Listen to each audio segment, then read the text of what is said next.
Okay, I'm going to get going. So welcome everyone. My name is Lauren Livesey. Thanks for joining us today for this session on innovating your approach to online audience engagement. I'm joined today by Sophia, Digital Project Officer at Historic Environment Scotland, and by Thomas Flynn, Cultural Heritage Lead at Sketchfab. So after a year of intermittent museum lockdowns and nearly complete closure of most physical museum spaces, many organisations are now pivoting to an increased reliance on the digital assets and collections that they may have. Each museum's got their own approach to making the most of digital, and hopefully the session today will provide a chance to hear a little more about some of the options that are out there. So the plan for today's session is that myself, Sophia and Thomas will introduce ourselves briefly, and then we'll each speak in turn for about 10 to 15 minutes about our specialisms, which should take about 45 minutes or so, she says, hopefully. And then we'll open the floor to attendees for your questions, and we'll keep going either until 3 o'clock or until we run out of questions, whichever one comes first. So please do ask as much as you can. Please do introduce yourself in the chat box, and feel free to add a sentence or two about where you're from and what interests you about the session today, what you're hoping to get out of it. And then we can use the Q&A function to put forward any questions that you might have, and we'll address these, as many of them as possible, at the end of the session. Just a quick housekeeping note to say that we are recording this webinar, and it will be shared afterwards. So that if you prefer, you've got a message or a question that you prefer not to be included in the recording, please let us know by sending a message to the organizer in the chat. That's Bertie, and we will edit you out. So I will kick off the introductions. So I'm Lauren, as I said, and I am the partnerships manager for Curators, which I'll talk about a bit more later. But I've been working in museums now for about a decade, which is terrifying. And I'm currently working part-time across 2 different organisations. So as well as working with Curators, I lead on the events programme at the Bronte Parsons Museum in Haworth in Yorkshire.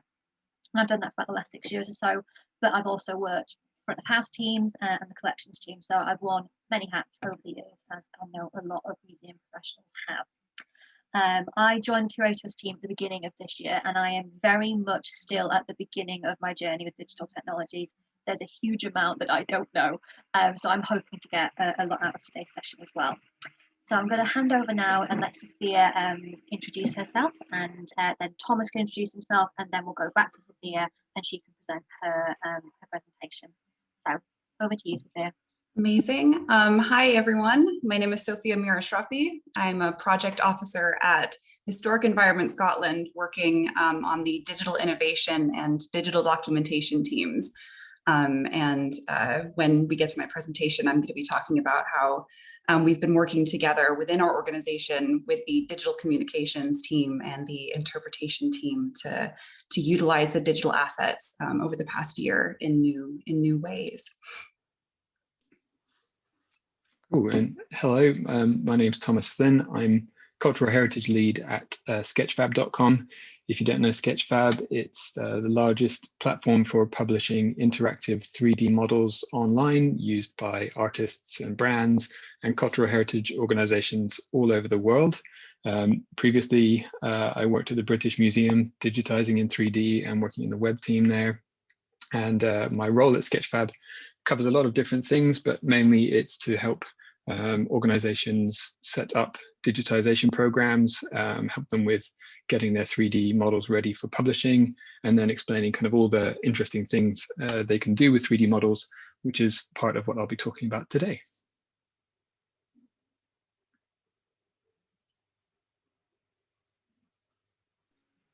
Okay, thank you so much for the introductions, and I'm going to hand over now to Sophia, who will talk for about 10 or 15 minutes or so about her specialism. So over to you, Sophia. Thank you. Does everybody see that okay? Dreamy. Okay. So I'll jump right in. As I mentioned, today I'm going to just quickly give you an overview of my team and the work that I do on the digital innovation and documentation team at Historic Environment Scotland, before walking you through the 3 phases of what has been coined by English Heritage as agile interpretation that we have been working on over the past year and going forward by utilizing our digital assets online. And that you can see here. For those of you who aren't familiar, Historic Environment Scotland is a public body investigating and caring for historic environment in Scotland. My team, the Digital Documentation and Innovation team's main remit is to digitally document all 336 of our sites, which range from Edinburgh Castle to standing stones and tombs and everything in between, and the over 20,000 objects that they house, which is a huge undertaking. The team, there's the digital documentation team who go out and digitize these sites using terrestrial laser scanning, drones, photogrammetry, and there's the digital innovation team, which I'm mainly associated with, where we take that heavy data set and we do cool things with them. Everything from decimating it to share it online, to supplementing it with 3D sound, 360 photography, and using new technology to tell more complex stories about our sites. This is Musa Brock, a point cloud that you can see here. COVID has changed the way that we interact with almost every aspect of our life, but specifically looking at our organization, it's changed the way in which visitors were able to interact with our sites, if they were at all, either purely online, even physically around the sites, as you can see here in Edinburgh Castle. And I'll walk you through the agile interpretation phases that we went through in response to it. But before I do, I really want to highlight the intense collaboration that went on to make any of this possible. The interpretation team and digital communication teams have done a mammoth job working overtime, allowing us to be able to reach new people both online and on site. And I was just glad that our team was able to supplement their work with some of our 3D and digital assets from behind the scenes. So just do keep that in mind as I go forward in my presentation. The first phase was pure emergency crisis management. Initial shutdowns meant that all sites were closed. So there was an initial online campaign by our digital communications team to share 360-degree assets that we had in the digital innovation library. And they were able to share these on social media, primarily on Facebook, which has a really good 360 viewer. And they set up a weekly online campaign to take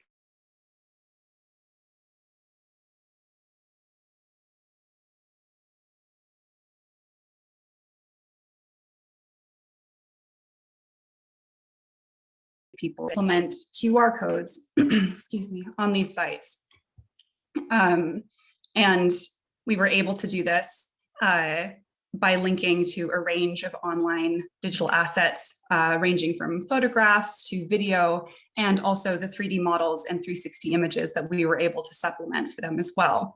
QR codes were a quick win for us because the question that we had to answer was what can be done yesterday on zero budget, and QR codes were cheap.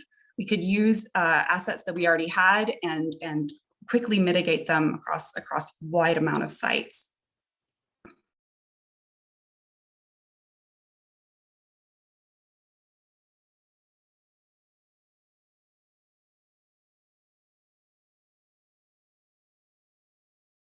At Historic Environment Scotland, we've had an account for years, but this time really allowed us to focus on our backlog and start making available a lot more of our data. This is Edinburgh Castle, for instance, which is now available on Sketchfab to explore. Tom will go more into how Sketchfab can be used by organizations, but just know that we're huge fans. And it can share everything from enormous properties in care like Edinburgh Castle to the tiniest pin and coin. The second phase is what we're currently in at the moment. And this was to work towards creating a more holistic visitor experience. What began as a purely reactive moment in an emergency situation now has become a more streamlined interdepartmental cooperation workflow, which is really exciting for us actually. we began to develop plan out trails, linking interpretation, and experimenting more with QR codes on site, with a lot of space for experimentation and critically failure. You can see here, there's a woman scanning a code to a closed off place in Stirling Castle, where she can then, virtually experience a view that, because of social distancing, she wouldn't have been able to see otherwise, which was a really powerful use of digital assets on site. We were also, along those lines, able to expose different parts of heritage that, even without all of the social distancing restrictions, folks wouldn't have been able to experience. This is an example at Edinburgh Castle. This is the Forwell at Edinburgh Castle, whose data we derived by lowering a man into the well with a laser scanner, which is a pure nightmare, but the data is absolutely incredible. And now when folks come to visit the castle and they look down over the grill, they can scan a code and virtually plunge into the depths, which is something that they wouldn't have been able to experience pre-plague, which is something that was a really interesting thing for us to discover. This model that we've had up in Sketchfab for years is now being utilized on on-site interpretation. So just creating that dialogue allowed that to happen. Another example is this incredible gargoyle from Melrose Abbey, which is a bagpipe playing pig who lives high up on the Abbey and is very difficult to see. But now you can scan the code and be able to see him in 3D.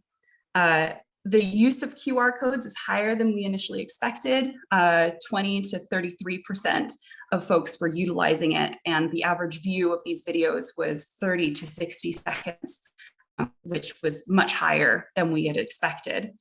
I've been focusing on 3D and 360 assets because that's what my team was able to provide to the interpretation teams, but QR codes on site have been used for ticket purchases, downloadable maps, family trails, audio guides, YouTube videos, interviews, BSL tours, Gaelic lessons, and poetry and music on SoundCloud as well. So the moment was really being used to experiment and try new things to see what works and what doesn't. And finally, the final phase, the future, is the legacy of this time. Right now, we're in talks to develop how we can utilize these digital assets that we've accumulated and implement them in a more permanent capacity going forward. With this new workflow between our teams that we've been exploring, and critically in terms of collaboration, critically that includes the visitor now with almost immediate feedback from what works and what doesn't on site. It's really what we've been looking to discuss now, and I'd be interested to see what other folks have been doing in their organizations as well, because it's this marriage between digital assets and physical interpretation where I really think that what we've learned will start to be seen going forward. Because it's a clear lesson from this time that the virtual and the digital cannot physically replace our cultural heritage. It can never do that. But instead, people from all aspects of our industry should be exploring how can we use these tools of digital documentation and virtual and digital assets to enhance our experience of heritage and how they can be used to tell new stories about the past. Thank you so much for listening. Any questions? And Tom, you can take over whenever you're ready.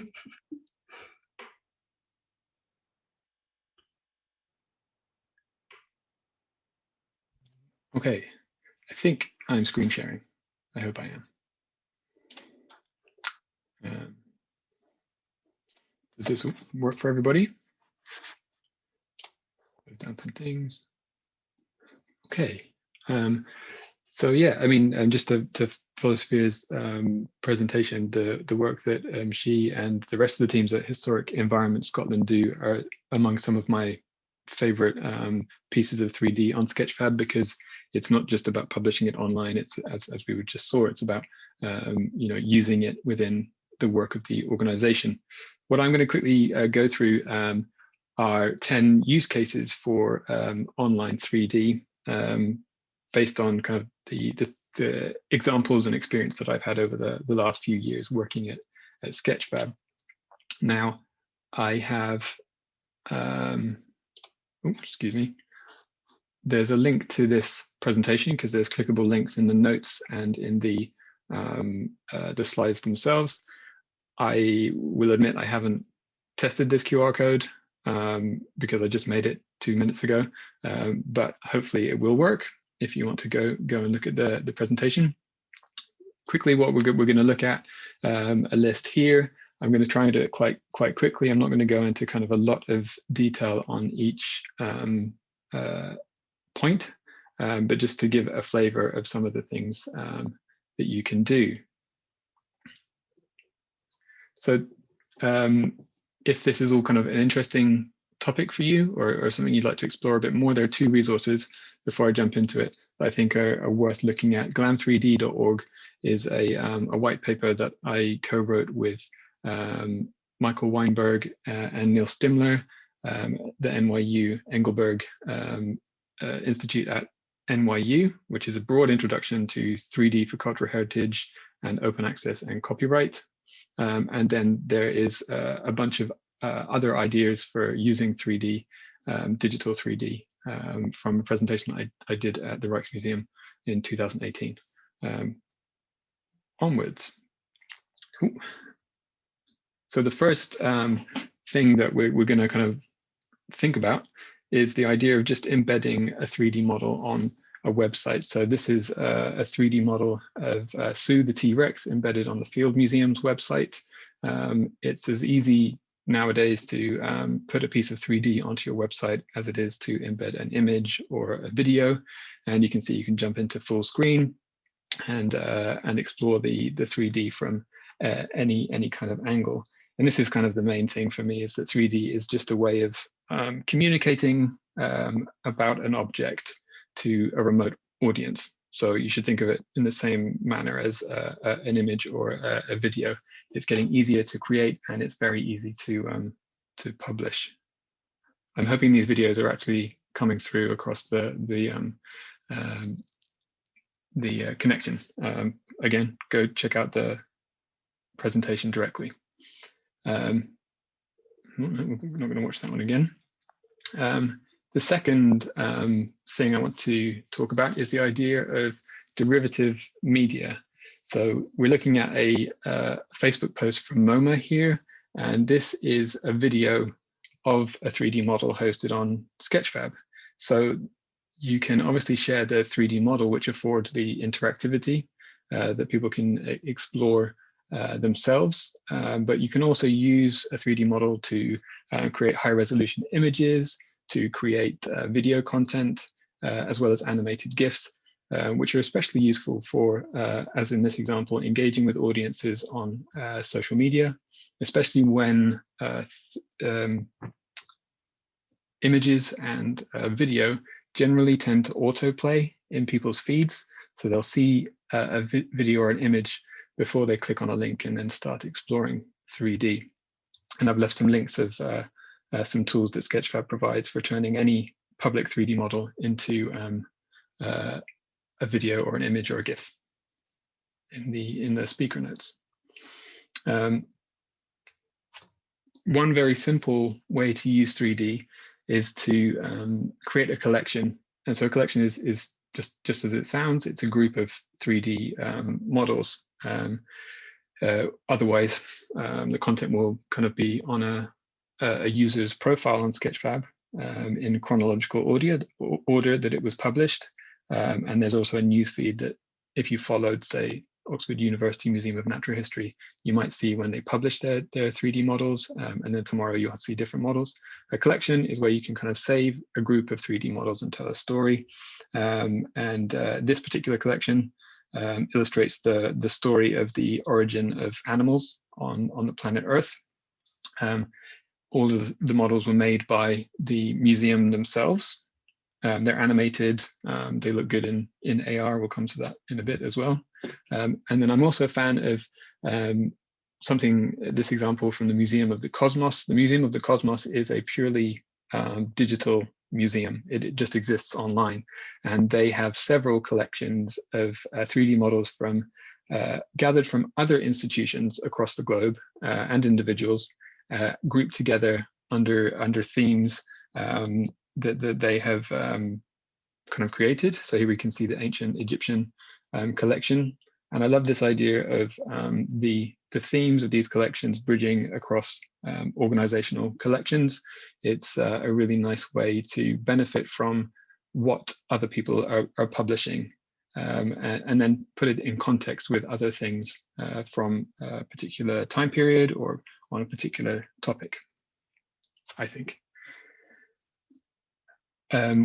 One really sort of effective thing that you can do with 3D models is to provide a detailed tour of an object. So here you can see annotations, and I'm clicking through them here with a keyboard shortcut, and they're drawing a user's attention or a viewer's attention to different details on this particular model that maybe don't signify anything to somebody who hasn't been trained in reading this object, as well as kind of giving more information about what this object is, what these different parts of it are.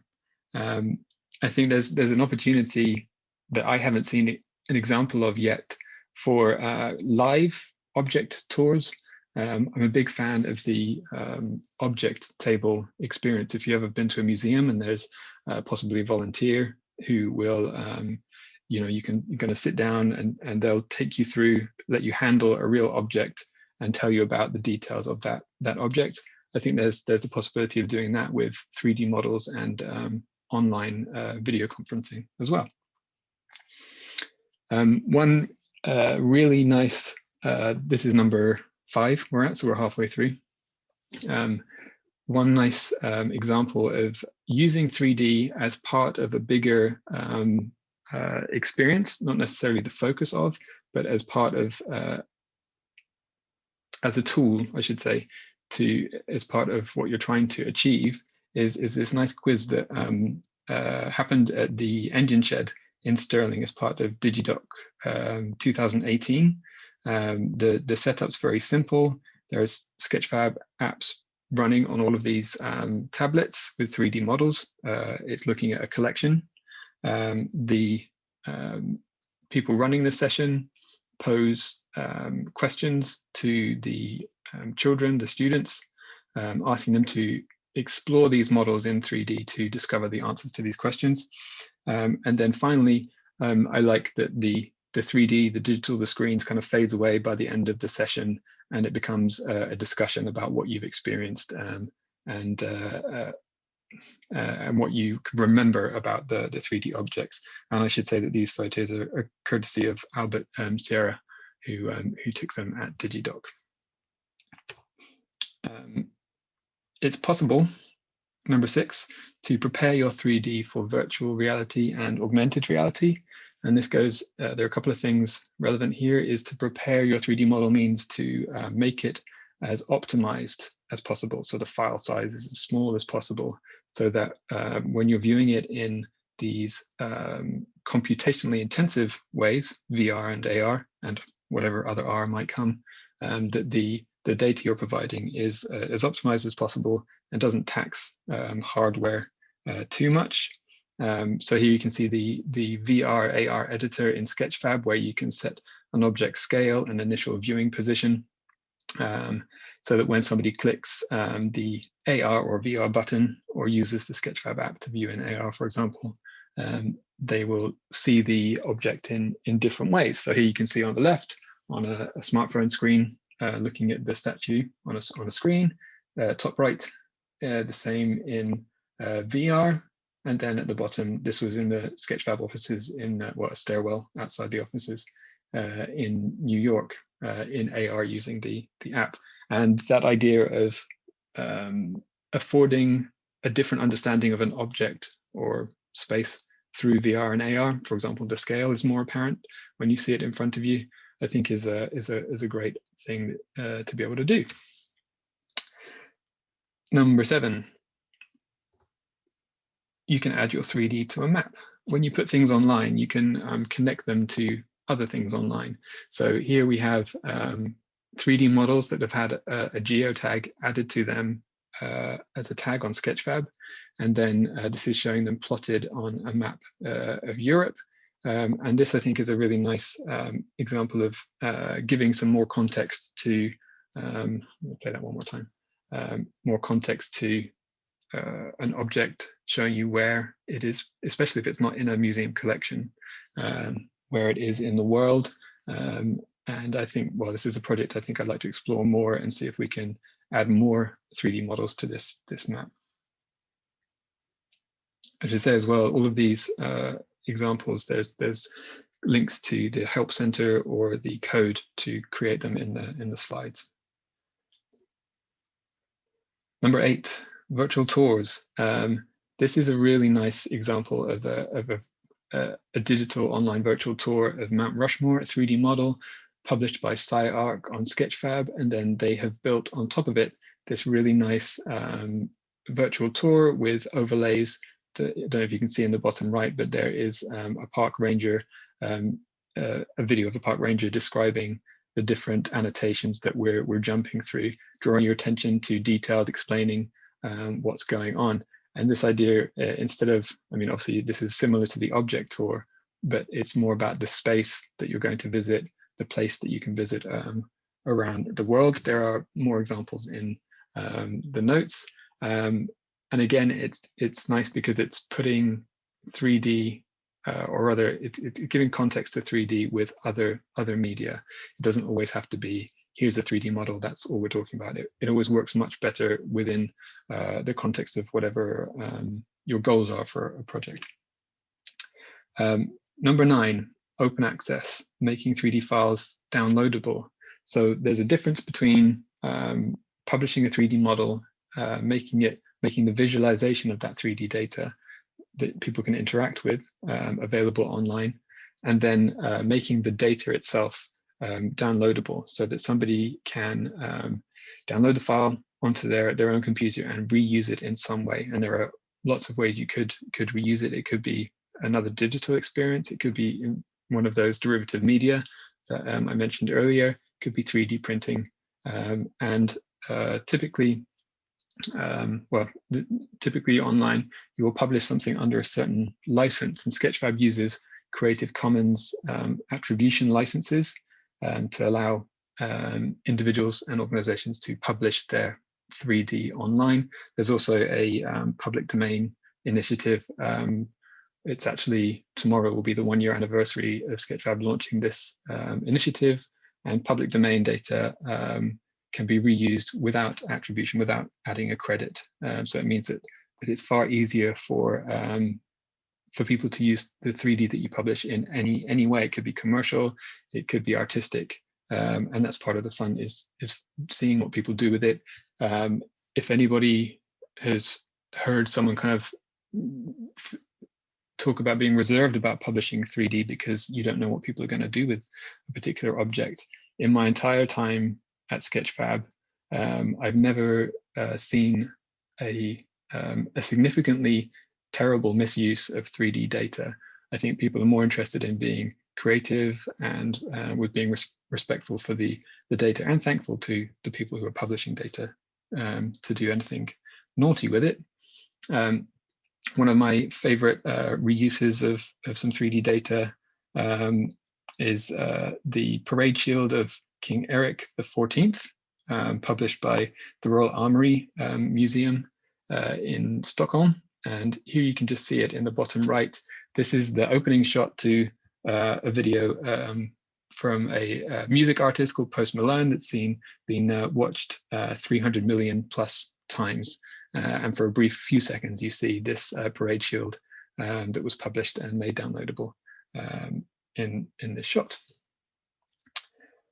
Finally, we'll see how this works. This is on YouTube, this video.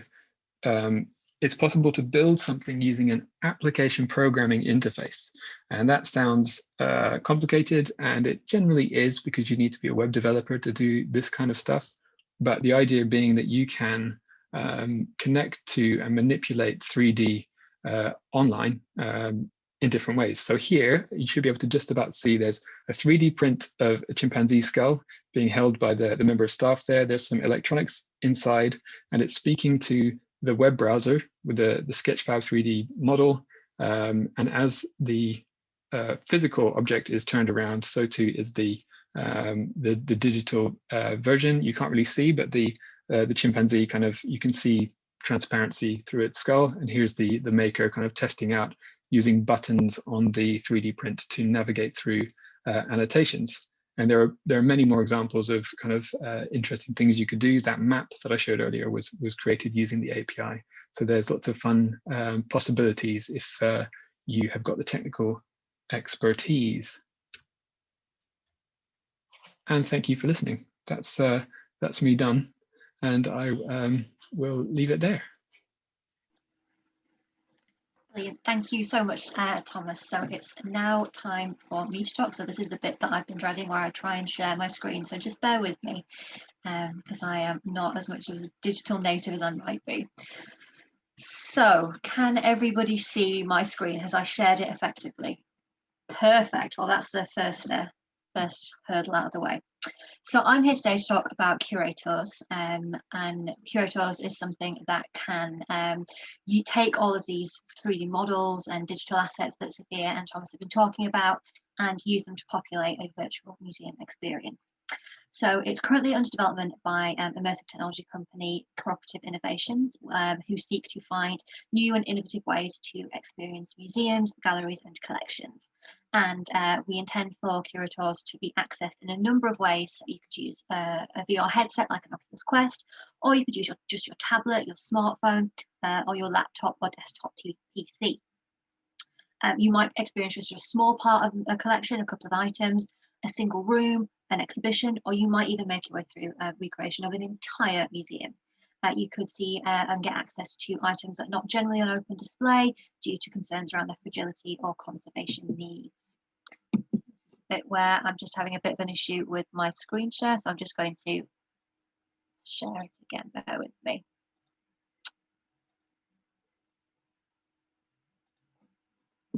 There we go. So from a visitor perspective, what makes Curators different than any other virtual or 360-degree tour that you might have seen online? And there are some great ones out there. I've spent a lot of time in various lockdowns, kind of clicking my way around different museums in different parts of the world. So these might be tours where you can sit down and navigate yourself around generally a photographic recreation of your favourite gallery or exhibition, and you can read the interpretation as you go. Well, one of the big things that's different about Curators is the social aspect, in that you can inhabit this virtual space whenever you choose, with whoever you choose. So this could mean everyone in your household sitting down together around the computer, or it could mean you jump on your laptop with at a certain time, that your friend over the road jumps on their tablet, and then your friend in Buenos Aires jumps on with his Oculus headset. So you can be in different regions and countries and all share this experience together. You can all make your experience a social one, gain new experiences, new understandings, because something that's come really clear to myself and to a lot of people out there, I'm sure, over the last several months, is that it's the interactive social experience of going around museums, experiencing cultural sites that we've really been missing during this kind of period of lockdowns. So being able to facilitate that social experience is something that's really integral to Curators. So there are a number of ways that you can access and navigate yourself around. First off, you could make your way around at your own pace with friends or family as part of a self-guided tour. So you start it whenever you like, and you can gravitate towards the items that most interest you, accessing them up close from a variety of angles, looking at written interpretation or audio or video recordings, which can provide insight or tell a story. So if an item has come from a different part of the world, you can show images of that. You could show different works by the same artist who created a painting. And then the final way that you can book onto a recorded guided tour, which starts whenever you choose, and features a pre-recorded tour guide to take you around and share information about the exhibitions and collection items that you're viewing. So supplementing the things that you might experience on a self-guided tour. And then you can book onto a live tour at a set time where your guide will join you and your companions in the virtual space, answering your questions as you go, providing the highest level of interactivity, really.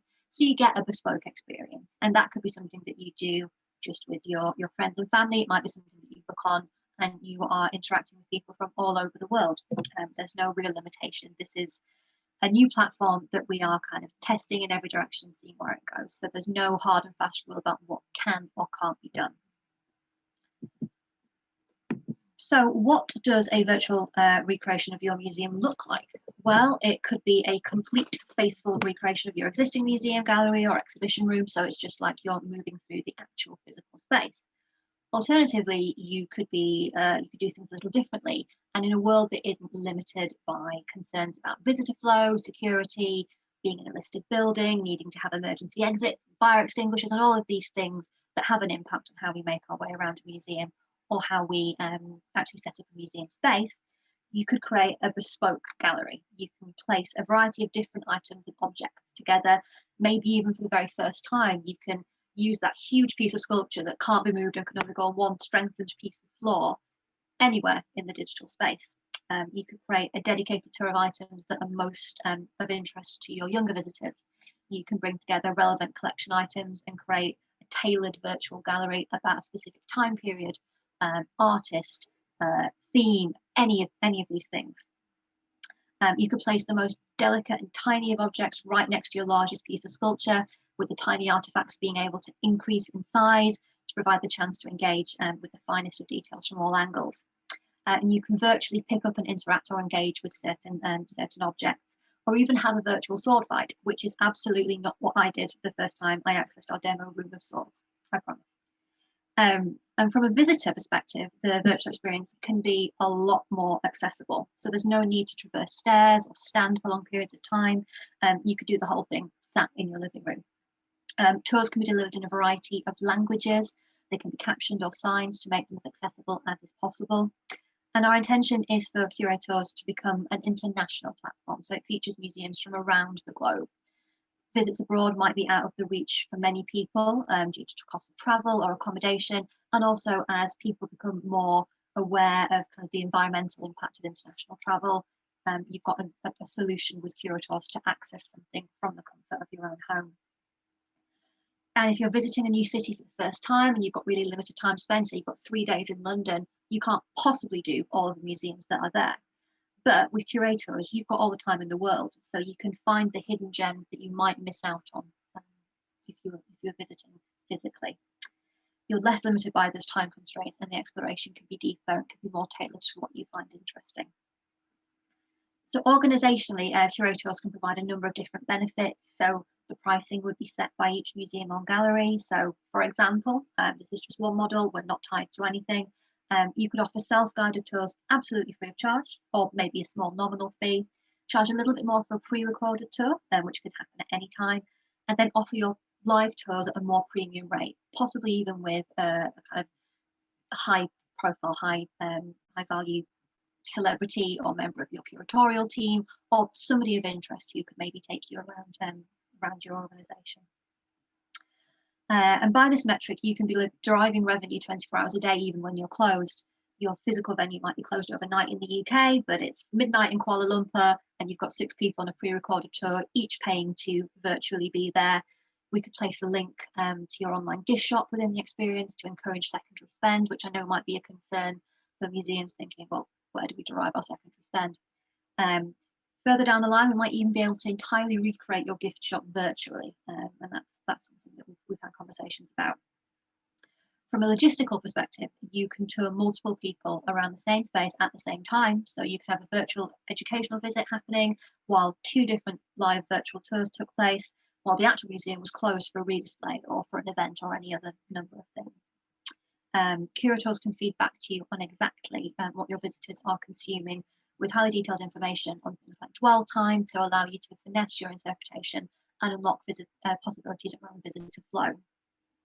But it's really important to state that this is a supplement to what museums and galleries already do and is no means intended to be a replacement of it. Research done by publications and institutions over the last year or so strongly indicates that virtual experiences actually work to tempt audiences to make a physical visit, whetting their appetites and making them more likely to come to you in the real world when they have the opportunity. And I think something like 70 to 80% of people surveyed over the last 12 months have said that they would be keen to continue with virtual tours in a post-pandemic world. So Curators is a tool to allow your collections and stories to reach additional audiences, all the while bringing in revenue, which can be funneled back into caring for your collections and your other focuses and projects, whether that's education, outreach, programming, any of those things. So how does the platform actually work? So both from an organisational perspective and from a visitor perspective. So our intention is that organisations would retain their IP, while Curators is merely a platform to host the tours. This platform will be licensed to you, so 20% of any revenue through ticket sales would come to us. But as we said before, you can set your own ticket prices to kind of mediate this. We're already working with the National Trust of Scotland and Historic Environment Scotland on Hill House and with the Anne Frank House in Amsterdam. And we've got investment and funding from various sources, including Innovate UK, which has enabled us to waive upfront costs for the first 10 partner organisations as we build and populate the platform with digital assets, so that we can test and refine it and make it good and kind of see if we can break it and make it as good as possible before we go out there and kind of launch it properly. So after the first sort of 10 partner organisations or so, costs would vary depending on the scale of the tour and what amount of digital existing assets you already have. But our intention is to keep them as low as possible. We want this to be something that as many people as possible can access and experience. We don't want this to just be a high ticket item where you have to be a really kind of premium museum with a huge budget to even be able to consider using. That's not what we want to be about. We could work with your existing digital content providers to help populate required assets, or we could help signpost you to people who can create those for you. And as technology continues to evolve and develop over the next few years with things like LiDAR scanners, which are present in the new iPhones, content capture could even be done in-house. And that's something that we think is very likely to happen within the next few years. And as time passes, we foresee this kind of tour maker element of the platform being something that can be majority managed and populated from within museums themselves, with support when needed from Curators developers. So from a visitor perspective, they could access the platform on their phone, tablet, PC, laptop or headset, and then find a world of different experiences at their fingertips. So through a single access point, they could visit museums in Edinburgh and Istanbul, from Lagos and Seoul. They can build a profile of what they enjoy and respond to, and find new museums, tours and experiences recommended to them that they might not have come across previously, kind of harking back to this idea of hidden gems being able to kind of really shine on the platform. As I said, we're still in development, but we're really ambitious about how far this platform could go. So there's kind of really no limits on what we're hoping to do. So where are we now? As it stands, we're a couple of weeks away from our demo working across all platforms, and we're actively seeking new partners to help us develop new tours. This development will continue throughout this year until we begin our public beta phase in the autumn. Our timeframes are a little bit fluid because they're dependent on the number of partners we're working with, the size of the tours they want to build, and on other factors like external investment and funding. But if you've got further questions about Curators, please do get in touch, either in the Q&A in a moment, or via email or via our website. And my colleague, Simon, who is the CEO and tech wizard who knows a lot more about this sort of thing than I do, will be on hand to answer any of the more technical questions too. So I'm going to stop sharing my screen, or my colleague is going to take control of the screen from me, and we're going to go now to our Q&A session. So I'll just wait for Bertie to take control. There we go. So we're going to now begin our Q&A session. So do go to those boxes and start putting in the questions that you have, but I'll start fielding them over to Sophia and Thomas now. So the first question that we got in, I think Tom is typing a response to. Do you want to keep typing, or would you like to respond verbally? Great stuff. Thanks, Tom. Sure. So the question is, do you find that load times for 3D models can be an issue? They look potentially quite intense on the download side. And that's a very fair question, but a well-optimized 3D model should or could only be a few megabytes and not take too long to download, depending on your connection. As with anything online, it depends a lot on, are you on mobile? Are you on a 4G, a 3G, 2G network? What's your connection speed? But optimizing 3D is one of the, before you publish it, I should say. So this is at the stage you're creating it or capturing it, is an important stage within the publishing process, just the same way that you would not embed an uncompressed TIFF image file that's 30 megabytes into a page. You would use a JPEG that had been made to the right size, the right format, and optimized. The same is true of 3D, and there are plenty of resources and tools to make your 3D efficient, and a lot of that comes from video game workflows, because if you want to put a lot of moving 3D things on a screen, you need to make them optimized. The cultural heritage sector, I think, could do with, well, I don't want to say could do with, I think there walks a balance between wanting to publish scientific grade resolution data and with reaching audiences. As I say, it's simply impossible to expect everyone to be able to download a 500 megabyte 3D model and have it run on their hardware, which could be anything from 10 years old. So yeah, it depends, as with most things. Hi everyone. So yeah, from a curator's point of view, the intention is that we provide the back end where you'd upload the 500 megabyte assets, as Tom says, the sort of source materials, those big scans and everything else. And then we run it through our sort of pipeline, which would then optimize it and do some of that work to crunch it down so that someone running on a lower powered device who doesn't need the highest quality model can then view a version which is optimized for their download size and their device to view it. But then someone who might have a really good connection, a PC VR headset, who can view an ultra high resolution, can get the highest possible version themselves as well. So it kind of optimizes for their needs. And as Tom says, it's kind of that games technology background, which is where cooperative innovations comes from. The last sort of 25 years or so, my co-founder and I have been working in this area, optimizing assets and building pipelines for this kind of stuff. And we're kind of targeting that technology at the data in this sector. And we think we can do a great job with that to bring it to your audiences. Well, so we've got another question that's come in on the chat, and I think we might be calling on Tom and Sophia for this one. But it's in two parts. So can we recommend resources for scanning 3D objects, the technology to do that in-house, or companies that can scan it? And are there WordPress plugins for the object tour feature? Sophia and Tom, are you okay to answer that? Yeah, I can speak to the first one for sure. I think somewhere in the chat as well that is now lost, there was a question about, is this expensive to do? And unfortunately, the answer is the same as Tom's, it depends. At Historic Environment Scotland, our team has been doing this for over a decade, so we've accumulated a lot of very expensive kit that can record sub-millimeter detail of entire sites and tiny objects and everything in between. But a lot of times that's not what you necessarily need. It's always important to look towards the end goal first. So it's possible to make a 3D model with your camera phone, and now there's LiDAR on iPhones, and that's becoming more accessible. So it depends on what the end goal is. Tom does some really cool stuff where he takes 2D data and then makes it into something 3D on his Sketchfab account. So it can be done yourself. The better data that you put in, the better 3D model that you'll get out of it at the end. But if you're looking for kind of conservation and stuff, then it does start to get pricey. So, yeah. Yep, I'll agree with Sophia there. Probably the most common digitization process is photogrammetry. So that's just taking a bunch of images of an object or a space and then running them through some software.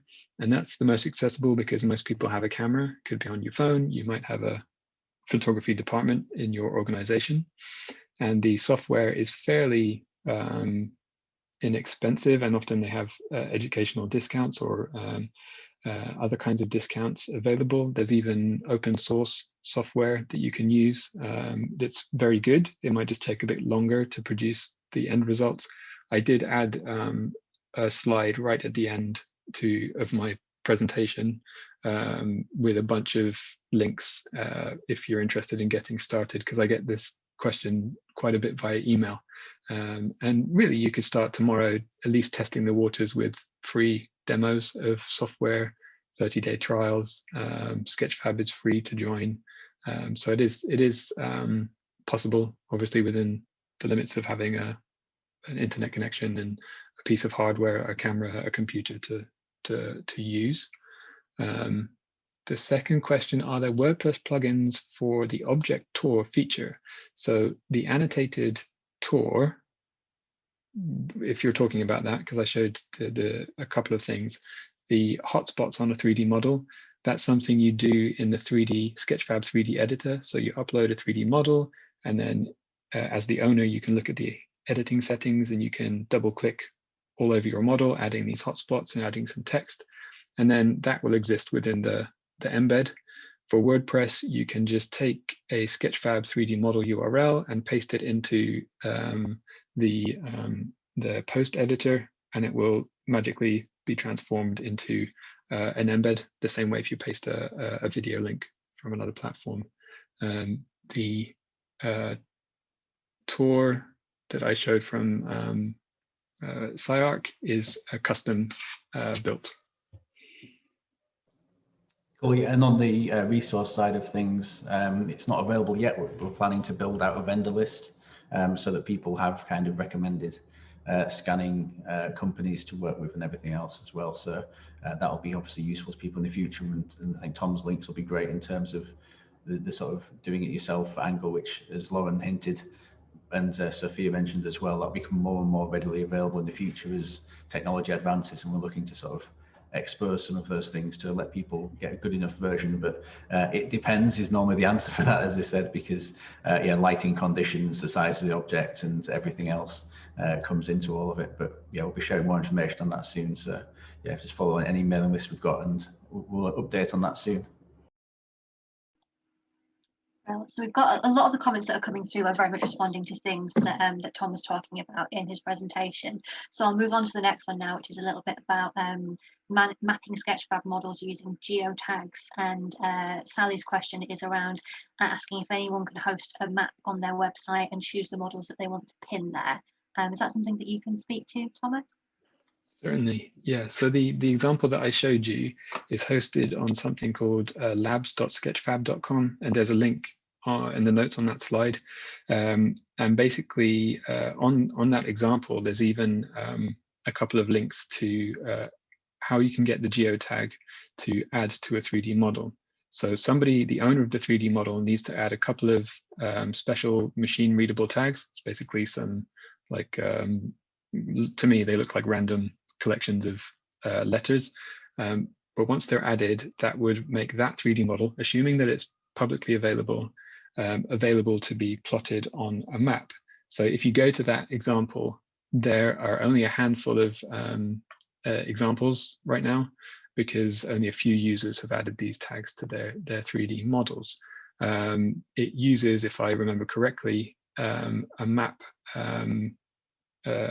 API called leaflet.js to make the map, and the code for that example is hosted on GitHub, and you can have a poke around if you are of a web developer kind of type person. I hope that answers that. But essentially, I suppose I should say that you couldn't grab any model because not all the models have the geotags associated with them yet. Maybe I should try and push people to add. Brilliant, thank you for that, Tom. So there's a question that's come in that I will start on and probably hand over to Simon on, which is around the idea of digital exclusion and how we can kind of kind of integrate this notion of using technology and sometimes in some cases things like VR and AR headsets when there are many people living in digital poverty who might not be able to access them. So the thing about Curators is that absolutely it's kind of designed so that it can support a VR experience, but it can also be accessed just from your common or garden smartphone or from your computer or laptop or so on. So it's not something that has to be accessed through very high-end tech. And I'll hand over to Simon to speak on that a little bit more, because I know this is one of his kind of passion projects. So yeah, sorry. So one thing we've not really talked about on our roadmap yet is the web version we'd like to be enabling. So this would be, rather than viewing using your local graphics processor, whether it's on your phone or using your PC, it would be able to stream via, like a video would, to any device. So it's effectively streaming the 3D data as a 2D video and still allow you to interact and have the same engagement. So this is more cloud streaming of the tour experience. So the actual hardware is in the cloud, which is running that. So in terms of accessibility, that means any basic, really simple web browser could then run it, which makes it really super accessible. So that's not something which is on the immediate roadmap, but something we're looking into how we expose that to really increase the sort of digital inclusion on that side.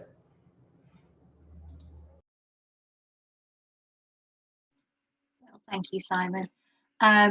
There is a question from Jasmine about the project that Tom was talking about with the chimpanzee skull and using the real object to control the virtual one, and if you can point her in the direction of any additional information about that project. Certainly can. In the slide notes, there is a link to that video and also a blog post written by the person that created that experience, detailing. They go, I think, into quite a bit of detail about the technology that they built. So they did a lot of soldering wires to PCBs and things to make that work, but it's all in the blog post that's linked on the slide. That's like a hobby project of mine, is messing around with those kind of little devices. So there's a thing from a company called Adafruit, which is like their little, it's a really small processing unit which comes with accelerometers and rotation tracking and stuff. So it'd be quite fun to actually hook that up. So yeah, that sounds like an awesome, fun project to do. And now I'm going to lose a weekend or two trying to replicate that thing. We've got a question from George asking about opportunities for museums and heritage sites to benefit further from 3D models by licensing them for media purposes. Talking about video games, clothing models, models for CGI and TV and film and so on. And I wonder if anybody on the panel's got any kind of theories around this or would like to speak to that. I think from my perspective, I think it sounds like a really interesting idea. There might be limitations around museums being not necessarily profit deriving organisations, and there might be issues around kind of different levels of copyright for objects that are in collections or that maybe are on loan for people. So I think it's something that would need someone with a bit more expertise than myself to speak to. But does anybody on the panel have anything that they'd like to say to that? I can speak a bit on that, because about 3 years ago, Sketchfab launched a 3D marketplace for licensing 3D content, the Sketchfab store. And as part of the build up to that, I reached out to many cultural organizations regarding licensing their content. And some were interested, some as we said, had issues around the copyright related to their collections, and a lot of them were or are more interested in pursuing an open access path with the 3D models that they're producing, so making them available for free under certain either attribution or public domain dedications. It is totally possible to license content, 3D content. People license it every day. There are thousands of dollars exchanging hands between artists, creators, people 3D scanning content.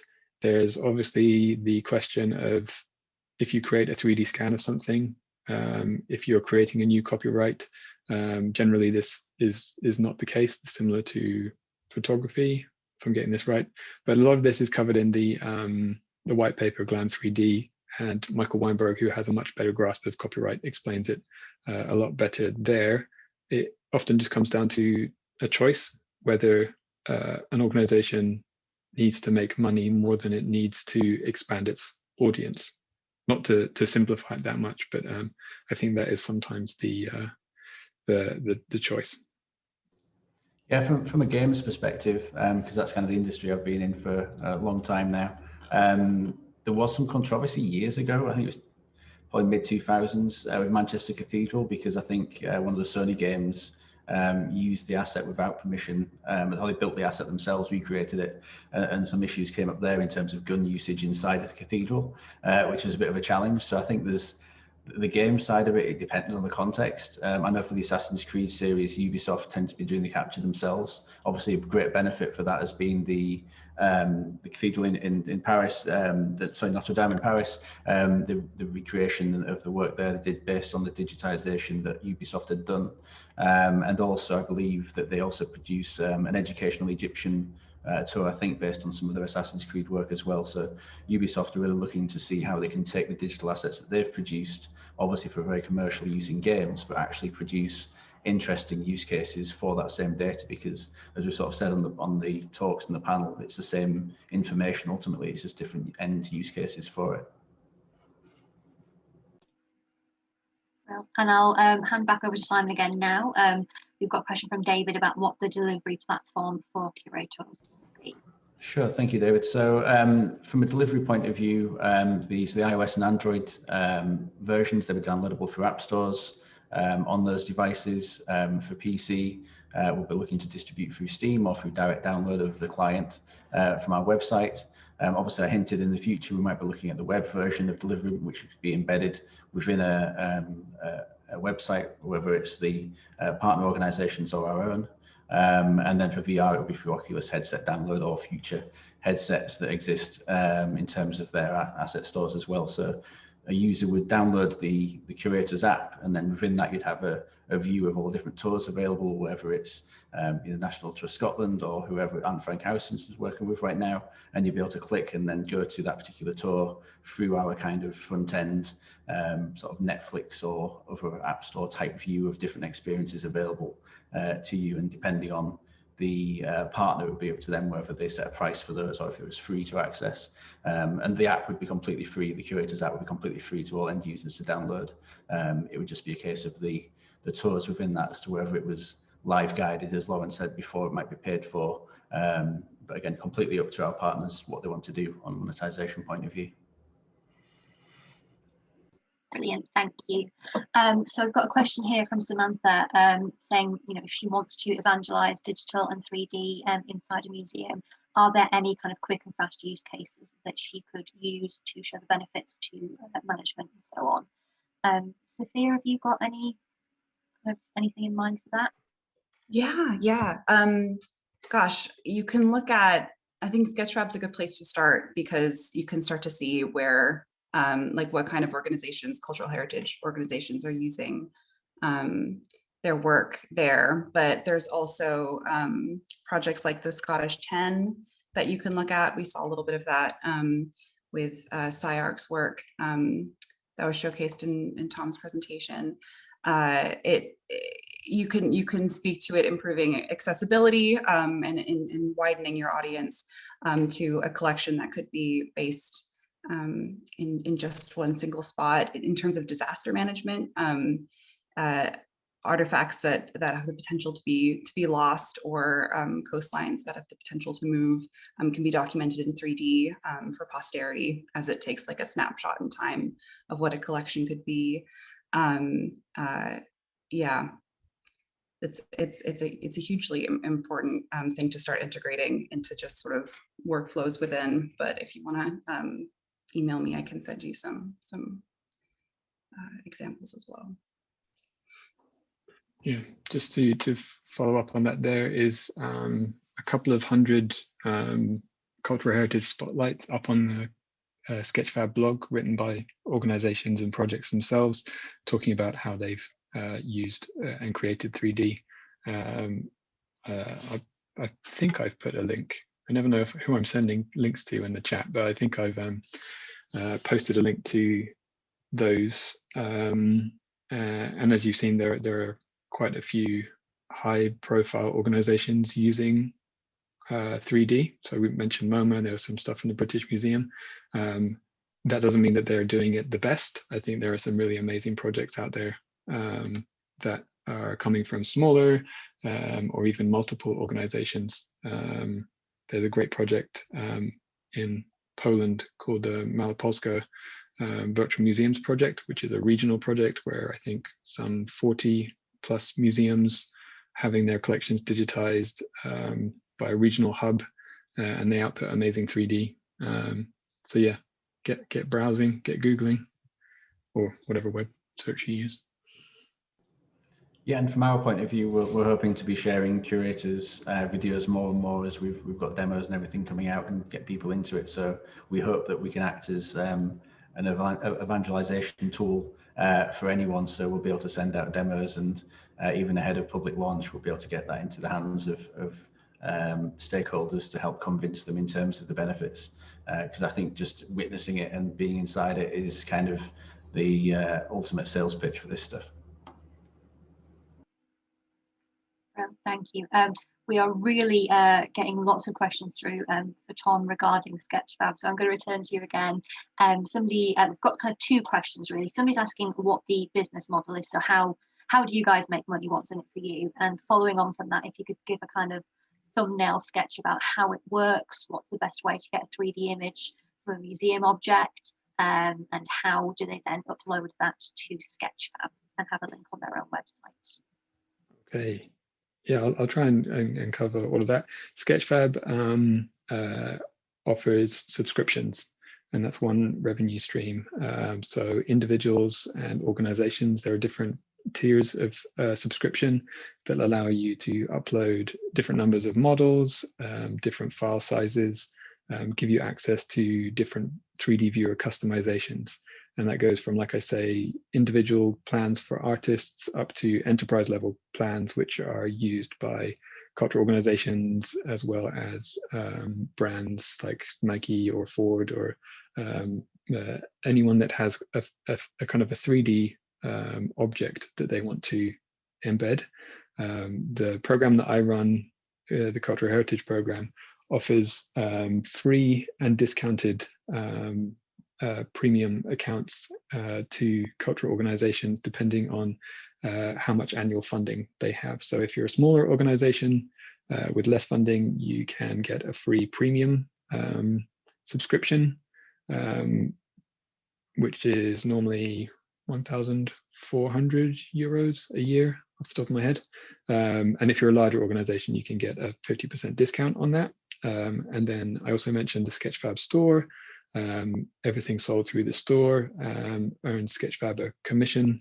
That's another revenue stream as well as specific business deals that may be put together by the business team at Sketchfab around, maybe it's an advertising campaign or a particular event, or more recently the use of a new feature called Sketchfab for Teams. We've been seeing educational organizations who work with 3D with their classes, wanting a way to kind of use Sketchfab, but kind of with a large group privately. So Sketchfab for Teams lets you set up kind of a private version of or portion of Sketchfab, for example, for marking submissions for an assignment, that kind of thing, or for a part of a 3D production workflow. Creating 3D, I think that was the second part of the question, massively depends. I think Sophia mentioned as well, it depends if you're 3D scanning a building, or if you're trying to 3D scan a something very small, like, I don't know, a gold ring. There are different ways, from laser scanning to MRI machines. Again, photogrammetry is probably one of the most common because it's the most accessible, but it can't 3D scan everything. There are certain objects, shiny objects, transparent objects that photogrammetry has a hard time capturing. People also use a CG workflow, so creating something from scratch. You pay an artist to, or you have an artist in-house to create a reconstruction of something, using either their imagination or historical references. Once you have a 3D model, you can simply drag and drop the file onto Sketchfab in a browser when you're logged in, and you can upload it. Sketchfab supports pretty much every major 3D file format. And then once you upload it, you can add titles, descriptions, annotations, all the things that I've shown, and publish it online. It's a pretty straightforward process, and there are tutorials that I can share links to if people are interested. Yeah, I think just to follow up on what Tom was saying about the 3D artist-based version there, I guess that's an interesting other solution for creating things, because an artist will generally produce something which is more optimal, as we talked about download size and rendering, performance and everything else before. An artist is looking at a reference, whether it's schematics or pictures themselves, or even working from building on top of photogrammetry or laser scan, they can then optimize and produce something which has a really nice finalized result. So again, the games industry and obviously CG and other industries are used to that kind of workflow, rather than going from kind of the actual physical source. And a blend of those operations is kind of where we're heading now, I think, in the future, and we'll see a lot more of that. Brilliant, thank you. So we are coming now to the last question we've got, but if you have got anything that you've got burning desire to get answered, we've still got a little time left, so please do pop that in the Q&A box. But we have a question here from Liz, who's asking about how often we find that people want narration on virtual or 3D tours, and how many museums like to use voiceover in the experience of the panelists. Does anyone? I can talk to that for a second. Yeah. So I think that voiceover, especially expert voiceover and narration, is really valuable when you're talking about virtual or 3D spaces. We've been able to kind of overlay some of the audio tour that some of our sites already have and that already exists onto our 3D data. And it adds a bit more flesh instead of just, like looking at something you don't understand. It allows a more immersive kind of experience. It does depend on the output, but we've had 360 virtual tours of the Hill House that have had voiceovers attached to that, which is a good way of walking people through a space. And you can add audio onto Sketchfab as well, which is a good way of either allowing someone to speak over what you're looking at, or even 3D ambient sound if it's near an ocean, or if it's an archaeological site, you can add in sound to that as well. So yeah, I would say that, for the most part, it's very useful. Yeah, I think the other thing from a sort of curator's angle, again, it's a longer term ambition for us, but I think the thought that live tour guides, assuming they were approved by the partner organization, the owners of the particular tour, then they may be able to recruit effectively from around the world people to provide those tours. So they'd have the expert knowledge and share that, and you can have subject matter experts on different time zones able to provide these tours at various times. So I think, as Sophia says, I think there's people with expert knowledge who are also able to provide the touring, whether that's live or pre-recorded or localized, translated, friendly to kids or to a specific group. Then I think that's awesome that we can basically enable that stuff to happen, because yeah, a lot of the time obviously it's one set of audio which is given because there's budget constraints and everything else, and so if we can connect those two things up, the expert matter person able to do the tour and the people wanting to have that tour, then I think that's a great use for what we're building on the platform. Brilliant. I've just seen one question that's come in on the chat for Sophia. If I can just, I think this probably will be our last one, but it's asking about trying digital interpretation at outdoor sites and anything you might have on the thing. It's been a journey.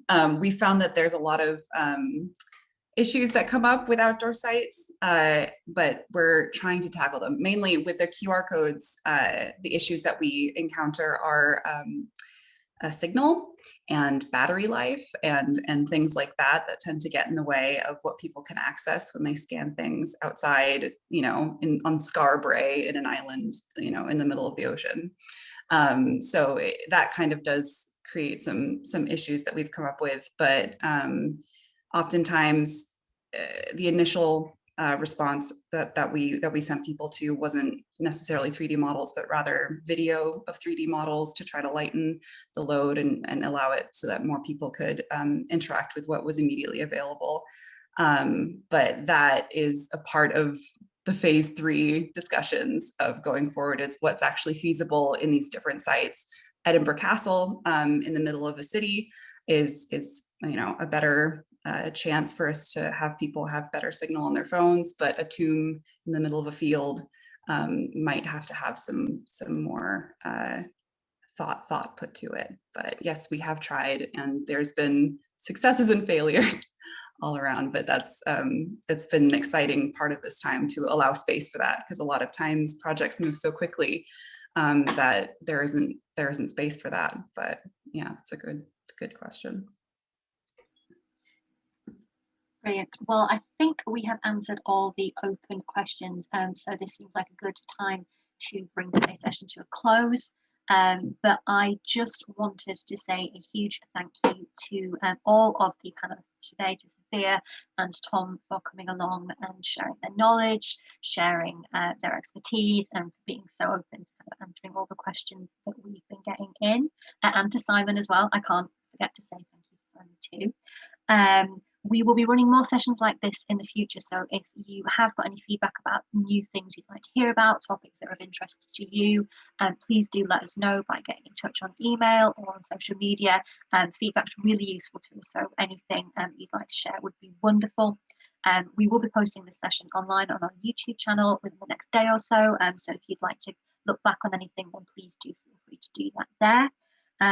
We will be sending around further contact details on email, if you've not been able to take them off the slides that we've been showing today. But I think that is that's all we have to say today. So thank you very much for joining us, and hopefully we'll see you all again soon. Thank you. Bye now.